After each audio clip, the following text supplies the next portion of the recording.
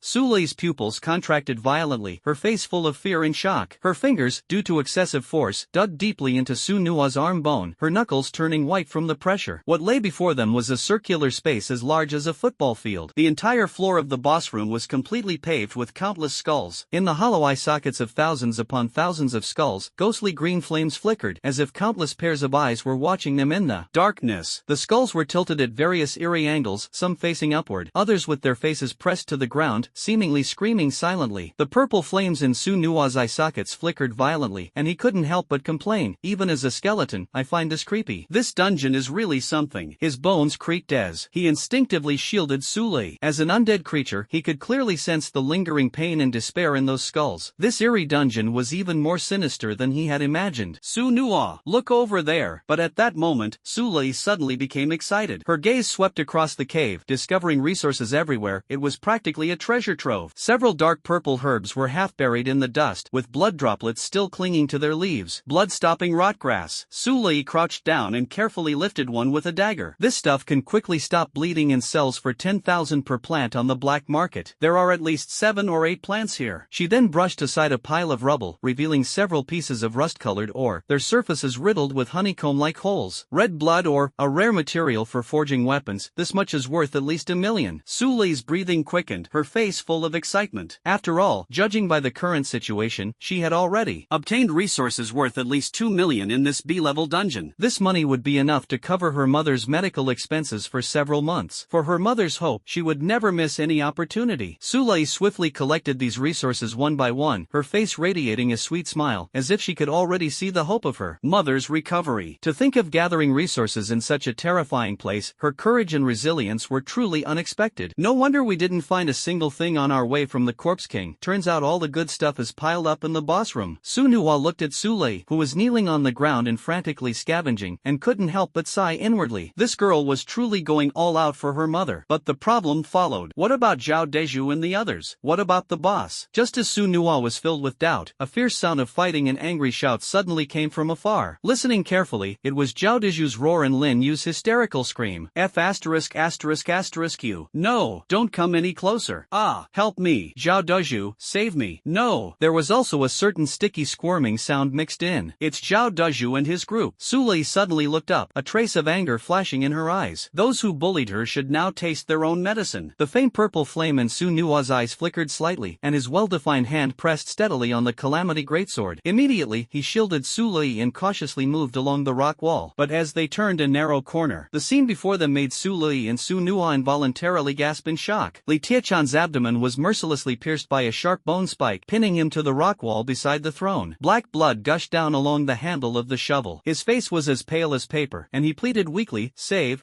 me. Zhao Deju's condition was even worse. Most of his heavy armor was shattered, and his right arm was unnaturally twisted. Spitting blood, he cursed, "Save your mother, you idiot. If it weren't for you digging so slowly, we would have already gotten the cold marrow jade and escaped. You're better off using your life to cover my retreat." Li Tiechan, upon hearing this, glared angrily and shouted, "Zhao Deju, you beast. We're supposed to be partners, and yet you betray even me." But the most horrifying was Lin Yu. At this moment, 3 corpse infants were burrowing into her body, her abdomen writhing grotesquely. She clawed frantically at her stomach, her screams no longer sounding human. "Get out, you lowly creatures. Ah, you scoundrels, you're finally getting what you deserve." Su Lei clenched her small fists, a trace of a proud smile appearing on her face. "Now this is great. Truly what goes around comes around." As their gazes shifted, the tense atmosphere grew even more intense. Su Nuo silently vowed in his heart to make this group of evildoers pay the price. He gripped his greatsword tightly, burning with rage, ready to face the imminent final battle. In the very center of the cave stood a horrifying throne of the double happiness coffin. This throne was constructed from a slanted vermilion lacquered coffin as its main body. The coffin lid was half open, exuding an eerie aura. On the surface of the coffin, 9 characters were written in gold lacquer, but at this moment, each character was soaked in fresh blood, oozing dark red liquid, as if narrating an endless tale of sorrow. Inside the coffin, dozens of bluish-black arms stretched out from the darkness. Twisted and rigid, they firmly supported the body of a bride. Each hand seemed like countless despairing souls, gripping tightly onto the curse of this ghostly marriage. The bottom of the coffin was connected to a clay urn, forming an extremely bizarre cycle of life and death, as if hinting at some taboo that transcended mortality, sinister and spine-chilling. Seated atop the throne was a bride dressed in a dragon and phoenix embroidered wedding gown. Her once beautiful face had long since decayed, her entire body rotting and emitting a nauseating stench of decomposition. The golden thread embroidery of the dragon and phoenix, which once symbolized auspiciousness and prosperity, had now turned black, as if eroded by time and death. The hem of her gown was densely sewn, with faded copper coins, each coin's hole threaded with a red string, binding her tightly to the throne, inseparable in life and death. Cluck, cluck, cluck. A chilling laugh suddenly echoed, and the bride's head twisted 180 degrees, revealing half of a bluish-gray face. Beneath the bridal veil, the meticulously applied bridal makeup was now mottled and ruined, the rouge at the corners of her mouth resembling dried blood, stretching to her ears, making her appearance especially grotesque and terrifying. Around her neck were 3 loops of hemp rope soaked in corpse oil, deeply embedded into her flesh. This was the strangling rope, a symbol of bondage and death in ghostly marriages. However, the most terrifying part was the bride's lower body. Where her legs should have been, there was now a massive clay urn. The mouth of the urn was sealed with cinnabar in the shape of the character, and from within came constant thud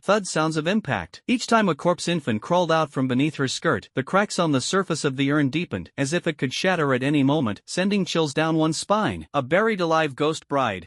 Su Nuo's soul flame suddenly contracted. Through the stitched red threads, he seemed to glimpse the torment and suffering the bride had endured in her lifetime. She is the boss, the Lord of Wailing? What a bizarre boss. To think a C-level boss is hidden in a D-level dungeon. This dungeon is definitely not an ordinary one. It must be a hidden dungeon. Su Lei's voice trembled, betraying an uncontrollable fear. She could clearly feel her own frantic heartbeat. The difference between C-level and D-level might seem like just one rank, but in reality, it was a chasm as vast as heaven and earth. Each step up in dungeon difficulty and personal strength represented a qualitative leap. In this small place of Luolong City, D-level powerhouses were not numerous, but they were still a common sight in the major guilds. However, C-level, they were already considered big shots. Su Nuo's skeletal hand unconsciously tightened around the Calamity Greatsword, his heart filled with silent vigilance. Su Nuo, can we win? Su Lei's voice was as light as a feather, carrying the last shred of hope. Su Nuo turned to look at this stubborn girl. Tears still clung to Su Lei's eyelashes, but her gaze was unusually resolute. Like a gambler who knows they'll lose but still bets everything. She had placed all her hopes on me. What are you afraid of? Su Nuo deliberately flicked her forehead with his bony hand, producing a crisp dong sound. Did you forget who I am? The unbeatable, rule-breaking skeleton. Su Lei let out a chuckle, and her tense shoulders finally relaxed a bit. She wiped the corners of her eyes and whispered, "Then, we need to be careful. Let's first see what this boss is all about." Su Nuo focused his mind to scan the boss's attributes. Master of Wailing, the Cursed Bride. Level, C. Strength 400. Defense 300. Agility 0. Mental power 1500. Skills, mental Mental pollution, necromancy. Mental power 1500? Is this boss mentally ill? Su Nuwa touched his own skull and looked at his pitiful 100 points of mental power, feeling a bit doubtful about life. Who on earth has 1500 mental power? After all, Su Nuwa's initial mental power was only 10 points, and even after evolving to the D-level tier, his mental power was just 100 points. This gap is simply outrageous. But after careful analysis, Su Nuwa realized things weren't so bad. Strength 400, defense 300. These stats were only slightly better than a D+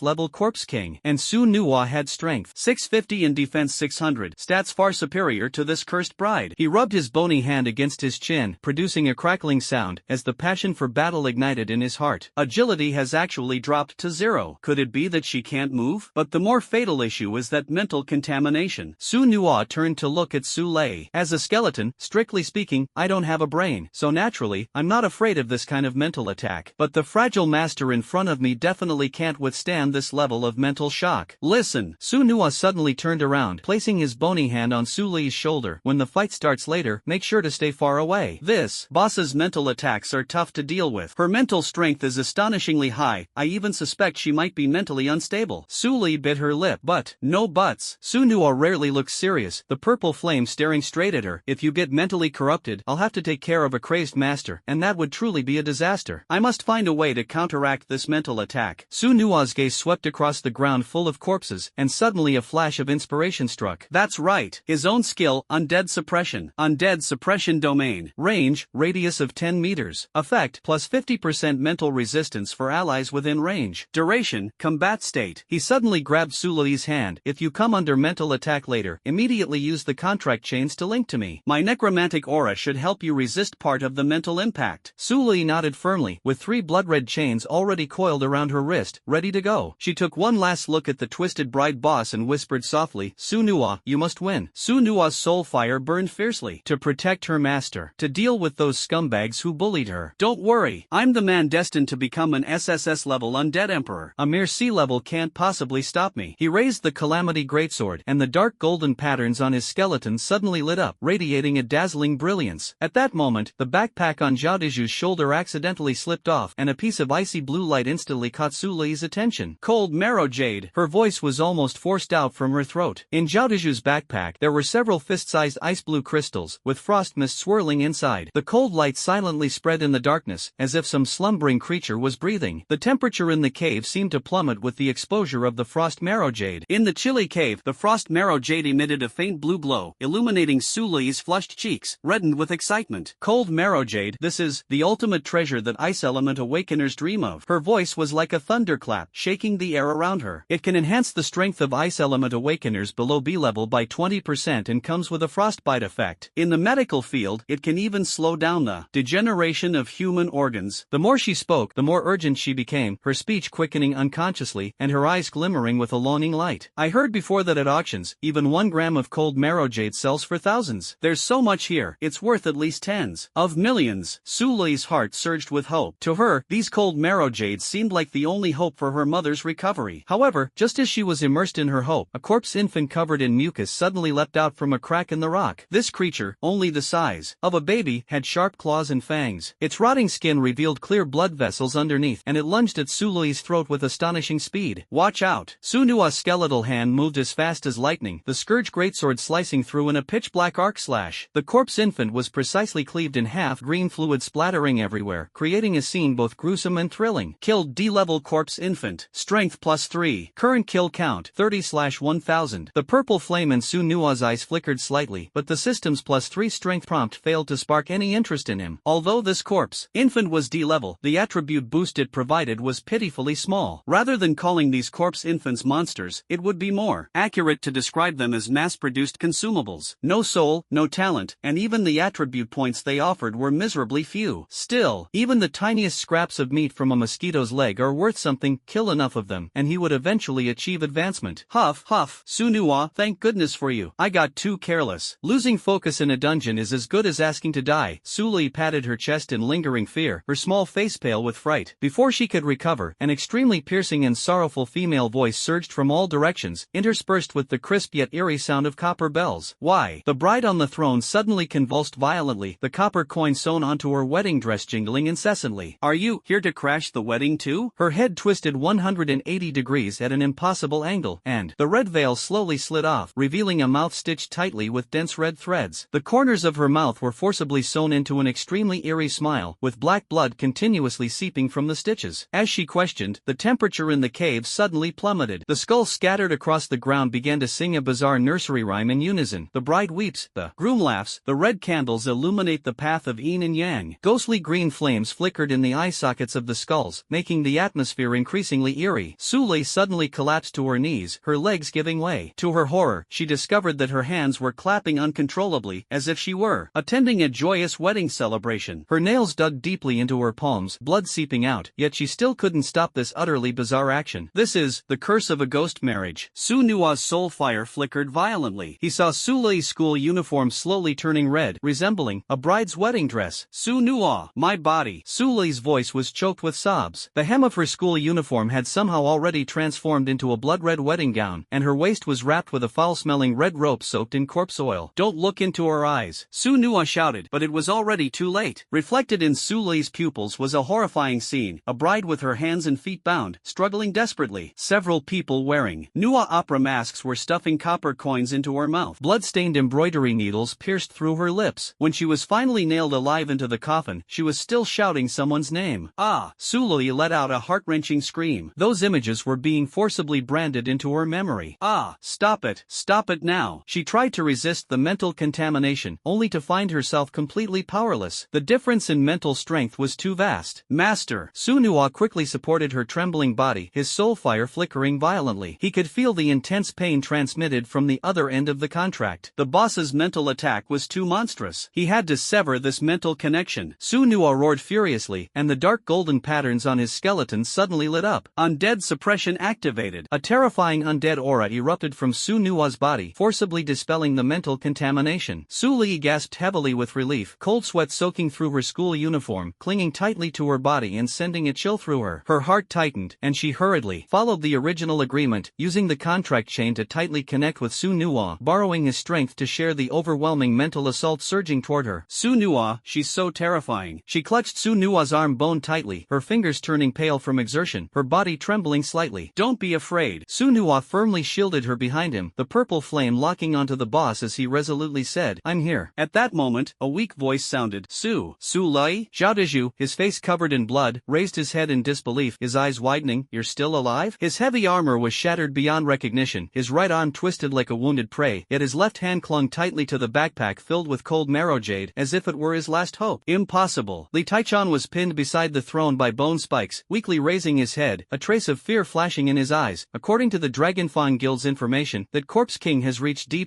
level. How could she possibly survive? When he saw Su Nua clearly, his murky eyes suddenly contracted. This skeleton, something's wrong. The color of his soul fire has changed. His aura has reached D level. Lin Yu, parasitized by the corpse infant, had her abdomen writhing eerily as if controlled by a demon. At this moment, the arrogance, disdain, and venomous expression she once wore were completely gone from her face. She struggled to extend her hand, her voice weak like the buzz of a mosquito. Don't worry about so much, Sulei. You are our savior right now. Hurry, save us. We can give you resources. Zhao Dezhu retreated while fending off attacks, the shattered heavy armor dragging across the ground with a piercing sound. His face was plastered with an extremely ingratiating smile, twisted and fake, yet unable to conceal the deep fear in his eyes. Sulei, it was all a misunderstanding. It was all Lin Yu and Wang Dao's terrible idea. It has nothing to do with me. His voice suddenly rose, tinged with a hysterical panic, as if clutching at the last straw. He abruptly pointed at Lin Yu, who was parasitized by the corpse infant. It's that wretch. She's Wang Dao's woman from the Longya Guild. We were forced into this. Girl, look, my profession is quite rare. There aren't many people in this dungeon with my skills. I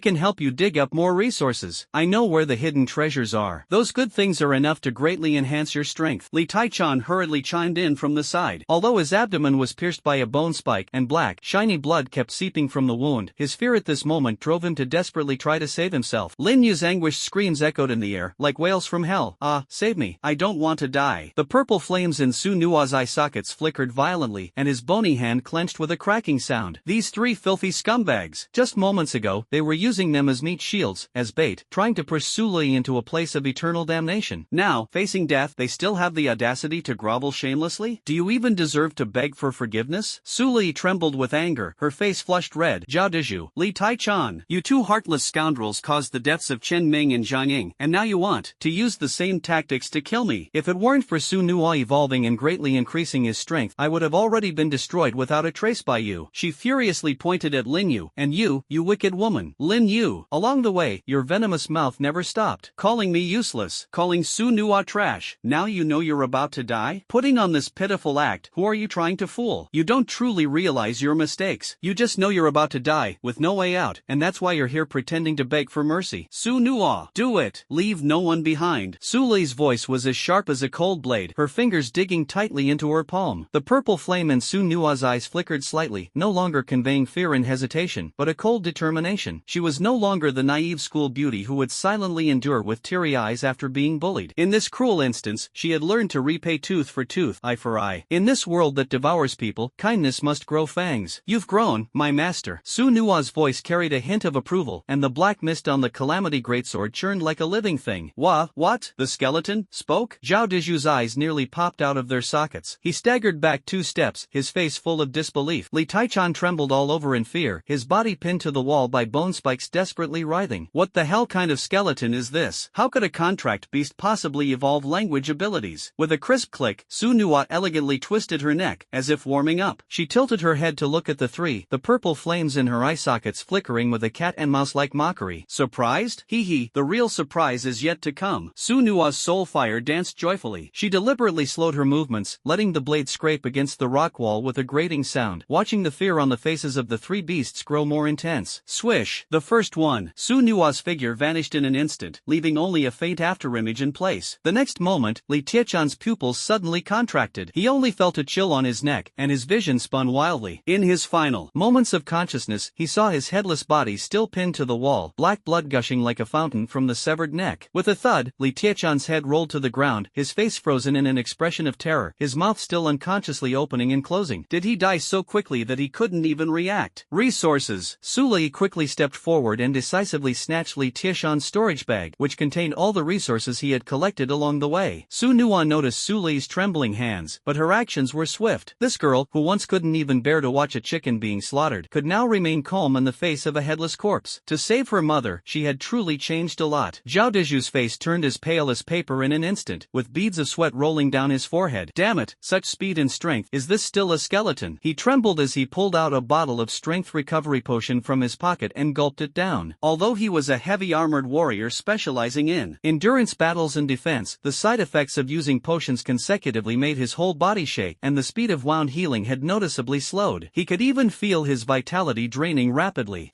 It was like a wooden barrel with a big hole. No matter how much water was poured in, it couldn't compensate for the rapid leakage. Help me. Lin Yu's voice turned into a heart-wrenching scream. The skin on her abdomen stretched so thin it became transparent, with 3 corpse infants writhing inside her, wantonly pressing against her internal organs. She clawed at her abdomen with her nails, leaving bloodied marks deep enough to expose bone. Yet, none of this could halt the terrifying process of mutation. Kill me. I beg you, just kill me directly. Lin Yu pleaded in despair, her voice filled with boundless pain and helplessness. Kill me first. I don't want to endure this torment anymore. Her voice was laden with desperate pleading. However, faced with Lin Yu's pleas, Su Nuo tilted his head, seemingly admiring the scene. The soul fire within him danced joyfully, as if reveling in the nightmare unfolding before him. What's the rush? Let them play a little longer. His voice was cold and merciless. No, I'm about to be ruined. Lin Yu's pupils gradually lost focus, black blood spilling from the corners of her mouth as despair spread through her heart. Her abdomen swelled grotesquely like a balloon, her skin so transparent it almost revealed the writhing corpse infant inside. Su Li gripped the plague blade tightly, her gaze fixed on Lin Yu's twisted and deformed face, a trace of reluctance flashing through her heart. But immediately, anger erupted like a volcano. It was this woman. It was her who repeatedly mocked her naivety and weakness with that sharp tongue. It was her who colluded with Wang Dao to turn her into bait. Despicable. Damn her. Su Nuo. In that case, let's deal with Zhao Deju first, then kill the boss. Su Li said in a low voice, her tone filled with unyielding determination. Su Nuo's skeletal jaw twisted into a sinister grin. Just what I wanted. Zhao Deju was burning with rage. He glanced at the headless corpse of Li Tai-chan pinned to the wall, then at Lin Yu, who was undergoing mutation. The fury in his heart was about to explode. So you're all forcing me, huh? His eyes were bloodshot, and his trembling hand pulled out a bottle of pitch-black liquid from his chest. The liquid inside the glass bottle writhed like a living creature, with sickly blood-colored bubbles constantly rising to the surface. surface. So many recovery potions still aren't enough to survive. Then I'll add a little more. A sinister smile appeared on his face as he forcefully twisted open the bottle cap. The moment he tilted his head back to gulp it down, Zhao Deju's blood vessels bulged all over his body, and it seemed as though countless maggots were crawling under his skin. His muscles swelled like balloons, completely tearing apart the shattered heavy armor. However, as his strength surged, his skin began to decay extensively, exposing the foul-smelling, purple-black muscles beneath. Strength plus 50%, defense plus 50%, agility plus 50%. Side effect, continuous decay. 440 points of strength. Zhao Deju looked at his melting palm and burst into maniacal laughter. Sea-level strength, worth it. Now, who can still be my opponent? A smug smile curled at the corner of his mouth, as if declaring that his revenge was imminent. Under the stimulation of the forbidden drug, Zhao Deju's strength value skyrocketed to 440 points like a rocket, resembling an enraged beast waiting to unleash its fury. As a heavy armored warrior, his most renowned defense value soared to an astonishing 495 points, and even his agility attribute reached 270 points. With such power, he had firmly stepped into the ranks of sea-level heavy armored warriors, akin to an invincible king in battle. Of course, the cost was equally staggering. If Zhao Deju couldn't escape quickly, he would undoubtedly face death. Therefore, he placed all his hopes on fleeing. As long as he could survive and leave the dungeon with tens of millions of resources, Zhao Deju might still have a chance to recover. At this moment, he transformed into a trapped beast, struggling desperately for that sliver of hope. You consumed the forbidden drug flesh decay? Su Li's voice was filled with shock as she stared at Zhao Deju in disbelief. Flesh decay. The side effects of this drug were terrifying to the extreme, enough to drive anyone mad. It was not a meticulously crafted potion but originated from a deranged alchemist. In a cursed dungeon, he deciphered this bizarre formula and boldly incorporated modern genetic stimulant components, refining it into a potion capable of instantly burning the user's life force. After consumption, it could instantly elevate the user's defense, strength, and other attributes to a transcendent level, granting them power far beyond their own rank for a short period. Moreover, its effective range was incredibly broad, usable by warriors below A level, which led to flesh decay being classified as a forbidden drug, strictly prohibited from circulation in the market. Although Su Li had read about it in books, she had never witnessed its actual effects, and her shock deepened further. Zhao Deju revealed his ghastly white teeth, the corners of his mouth twisting upward as if torn apart, and a hoarse laugh spilled from his throat like a summons from hell. Ha! You've got some insight, little girl. This is a forbidden drug, a treasure effective for anyone below Class A. On the black market, not even a life could trade for it. I lick blood off the blade's edge every day. How could I not keep some tricks up my sleeve? This stuff cost me a fortune to get from a black market dealer. It's my life-saving trump card for critical moments. He slowly raised his arm, the dark red veins beneath his skin writhing, his muscles swelling madly at a visible speed, only to rapidly decay and then forcibly heal under the drug's effect. The entire process emitted a nauseating stench of rotting flesh mixed with blood, making one gag. Su Li staggered back 2 steps, coughing violently. Are you insane? This drug might boost your stats temporarily, but it will ultimately turn you into a monster, neither human nor ghost. Her eyes betrayed shock, not at Zhao Deju's strength, but at the depravity and darkness of human nature. As long as I can tear my enemies apart, as long as I can survive, even if I turn into a rotting corpse, I'll accept it. Zhao Deju's bloodshot eyes glowed, his voice hoarse, like a demon's growl. In this damned world, the ones who survive are the winners. The dead, they're nothing but a pile of rotten meat, not even worthy of being called a corpse. Su Nua's skeletal hand lightly rested on the scourge greatsword, speaking coldly. To survive, you turn yourself into a monster? You're nothing more than a walking corpse. As the words left his mouth, Su Nua's heart tightened. He suddenly realized that he himself was now a skeletal creature, trapped by the cruel twists of fate with no escape. You bag of bones, what do you know? Zhao Deju stomped the ground, shattering it as cracks spread like a spider's web. His eyes churned with a blood-red hue, his voice hoarse like a ghostly growl. What do you think this world is? A place of righteousness and morality? Brotherhood and loyalty? Utter nonsense. That year in the ice cavern dungeon, minus 60 degrees, 12 people went in, and I was the only one who crawled out. Do you know why? Because I was tougher than them. He laughed, maniacally, his voice tinged with madness and cruelty. Injured teammates? I slit their throats with my own hands. Their blood was still warm, and I drank it. That taste, TSK. Snow monsters catching up? I threw them into the beast horde as bait. Their screams were my signal to survive. Ha ha ha ha. Zhao Deju's laughter echoed through the cave, as if proclaiming his unyielding will. In this world, you either eat or get eaten. Why are you pretending to be a saint? When you're truly at the end of your rope, you'll turn into a beast like me, he roared, his gaze blazing like fire. The cave suddenly fell into a terrifying silence. The wails of the corpse infant and the sound of bones grinding all vanished, leaving only Zhao Deju's wheezing, like a bellows, echoing in the air. I would rather betray the world. His deep voice was like a whisper from hell, resonating in every corner. Zhao Deju curled his pus-filled lips into a grin, revealing a mouthful of jagged teeth, and snarled viciously, then let the world betray me. The soul fire in Su Nua's eye sockets suddenly contracted, transforming into 2 cold stars. He said icily, "You really are selfish. Hypocrite." Zhao Dizhu suddenly erupted, the decayed giant fist whistling through the air as it smashed fiercely toward Su Nua's face. "Dead skeleton, put away your pretentious nobility. Where in this world is there pure selflessness? And where is there absolute selfishness? It's nothing more than opposing stances and conflicting interests. The morality of the weak is nothing but shackles for the strong, while the rules of the strong are the true principles of this world. Not looking out for oneself? Then one doesn't even qualify to be condemned by heaven and earth." Zhao Dizhu attacked frantically while shouting hoarsely. Xuanhua Gu's hand trembled, and the Calamity Greatsword emitted 3 feet of black light. Zhao Dizhu's fist had yet to touch his helmet when the sword light slashed diagonally downward. Crack! The right side of Zhao Dizhu's body was effortlessly sliced open, like tofu. Rotten internal organs spilled onto the ground with a horrifying sound. Zhao Dizhu staggered back 2 steps, looking down at his body, which had been split in half as his rotting internal organs slowly slid out from the wound. He trembled as he stretched out his hands, trying to catch those organs, but only felt his hands covered in sticky black blood. "No, impossible. I drank the potion. My original 330 defense points were strengthened to 495 points. I also have the heavy armored warriors class bonus. My defense is invincible." He suddenly looked up, his eyes bloodshot. "Even a real sea-level powerhouse couldn't break through my defense with a single strike." Su Nua slowly raised the Calamity Greatsword, the black blood dripping from the tip corroding small pits into the ground. The purple flames in his eye sockets burned calmly. "495 is strong? Sorry, my attack power is 653. Shut the hell up, you skeleton bastard." Zhao Dizhu suddenly roared hysterically, his decayed facial muscles twisting into a mess. How could a D-class skeleton possibly have 650 strength? That's already the level of a top-tier C-class powerhouse. Damn it, cough, cough. A mouthful of black blood spilled from the corner of Zhao Dizhu's mouth. But he still stared intently at Su Nua, his eyes filled with a mix of fear and madness. Su Nua walked forward slowly. With each step, the dark golden patterns on the bone armor flowed as if alive. Su Nua's voice echoed like it came from the depths of the abyss. "Do you think everything in this world can be measured by levels?" He tilted his head slightly, and the purple flames in his hollow eye socket suddenly surged. "Some existences are simply not meant to be understood." The colossal sword of calamity hummed silently, the runes of disaster on its blade lighting up one by one as if resonating with a power beyond comprehension. Su Nua's voice suddenly dropped to an extreme calm, carrying an eerie tranquility. "For example, I am a deceased soul crawling out from the depths of hell." At this moment, the entire battlefield seemed to freeze, everyone holding their breath, awaiting the ultimate strike about to unfold. Zhao Dizhu's pupils suddenly contracted to the size of pinpoints. "From hell? Absurd. Nonsense." But in the next second, his gaze was firmly locked onto Su Nua's pale skeleton. Su Nua had no flesh, no vitality, only the flickering purple flames silently mocking his understanding. "Damn." Zhao Dizhu's decayed fist clenched with a creaking sound, black blood seeping through his fingers. Rationality was sounding a frantic alarm. Su Nua was definitely not a conventional undead creature. This guy is a monster that transcends the boundaries of life and death. "No, but Zhao Dizhu absolutely cannot die here." Out of the corner of his eye, he glanced at the lurking boss in the distance, and a crazy plan exploded in his mind. "Since I can't win." Zhao Dizhu suddenly sprang up, a sinister curve forming at the corner of his mouth. His decaying body unleashed its final potential, charging straight toward the boss. "Then let the monster from hell fight against the creation of hell." Black blood splattered as he let out a hysterical laugh. This was no longer a tactic, but a desperate gamble using madness as the final wager. The bet was his own life. At that moment, Zhao Dizhu used his remaining left hand to yank off his backpack and threw all the cold marrow jade inside into the air. "Su Lei, dead skeleton, don't you both want this treasure?" He roared ferociously, his face twisted in rage as decayed flesh fell off with his growls. "This thing almost cost me my life, so trade your lives for it." At the same time, Zhao Dizhu turned his head and screamed at the bride on the throne. "Bride, look at these greedy thieves. They want to steal your last dowry." In an instant, the entire cave suddenly shook violently. "Ah!" The bride on the throne let out a heart-wrenching scream, her scarlet wedding dress fluttering without wind. The golden threads stitching her mouth burst one by one, revealing an abyss-like bloody maw. Countless corpse infants erupted from her abdomen, surging like a tide toward the icy jade suspended in the air. "You think you can escape from me with such petty tricks?" Purple flames surged in Su Nua's eyes, and his figure instantly vanished from sight. "I must eliminate this threat first, then focus all my efforts on the boss." Zhao Dizhu wanted to flee, but all he saw was a black shadow flashing past. The next second, he only felt a chill on his neck. It seemed like something was gone. The last thing Zhao Dizhu saw was his headless body slowly collapsing, and Su Nua's elegant posture as she sheathed her sword. "Remember, the price of deceiving me is eternal damnation." Su Nua's cold voice echoed in the cave. Immediately, the Calamity Greatsword transformed into a black storm, slicing the dozen charging corpse infants neatly in half midair, with green fluid raining down like a shower. Seizing the opportunity, Su Li performed an agile roll and caught most of the falling cold marrow jades. She held the crystals, glowing with a ghostly blue light, tightly in her arms, her small face flushed with excitement. "I'm rich. These are enough for Mom to buy the gene medicine to cure her illness. Give those back to me." The bride twisted as she rose from the throne, one, the stitches snapping one by one, black blood gushing out. That is my dowry. That is my.